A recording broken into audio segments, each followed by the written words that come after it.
So this water heater runs out of hot water very quickly when taking a shower.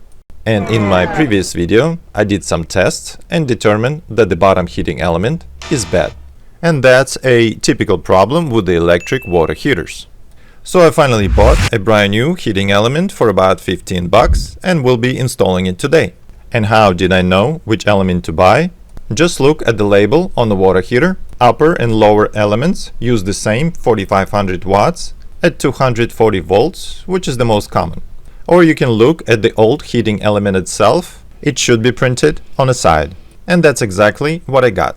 If this water heater was located somewhere outside in a garage, I would not even drain it. But this unit is inside an apartment and I don't want to take any chances. So I'll drain it with a regular garden hose. But first I'll need to shut off the water main or a separate water heater valve so the cold water can still be used inside a home. After that, open the hot side of the faucet and leave it open to let the air inside the tank. And only now I can open up the drain valve and let it drain out. And while it's draining, turn off the power to the water heater. And now I can safely remove the cover and the insulation from the bottom heating element. Remove this plastic shield as well. If you have a multimeter, it's a good idea to verify that you flipped off the correct breaker and your heating element is not getting any power. Now unscrew both wires from the heating element and push them aside.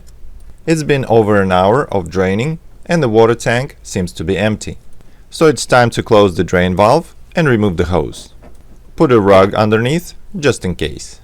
To remove the heating element, you could use this soft aluminum wrench, but it may or may not work on your old rusted element. It's better to buy a real metal 12-point or 6-point 1.5 inch deep socket like this. But of course you'll need a drive to use it. This one is 1/2 inch. Apply straight pressure to the socket and turn it counterclockwise to the left. Once you loosen it up, you can remove the drive and continue by hand. And in my case, it sounds like there is still some water in the tank. Whoops, apparently so. So I got a little container that I can feed underneath the water valve and continue to drain a little at a time. Not fun, but that's what had to be done. A few containers later, I could finally unscrew and remove the heating element. So what exactly was wrong with this heating element? Well, it looks like it's been eaten from the inside out. So obviously it wouldn't work. And when I look inside the hole where the heating element came from, it has a lot of buildup and debris covering the entire bottom of the tank. And that's probably why it was so difficult to drain. But anyway, when you get a new element, don't forget to install a rubber seal that's supposed to be included in the package, because without it, the water will leak out. Then check the threads and remove any debris. Insert the new heating element inside the hole and start twisting clockwise by hand. It's important to feel that it rotates easily. If not, you can unscrew to the left and then continue to the right. And when it becomes pretty tight by hand, get a socket by itself and continue turning. And finally, secure it with a drive. You don't want to over tighten it, but it has to be very snug. And now it's time to reinstall the wires. Technically, it doesn't matter which wire goes to the left or to the right screw in this case. So choose the screw that is convenient to use.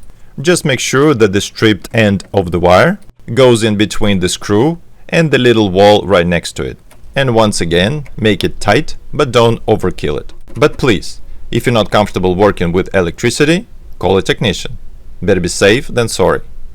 Put the plastic shield back on for your protection.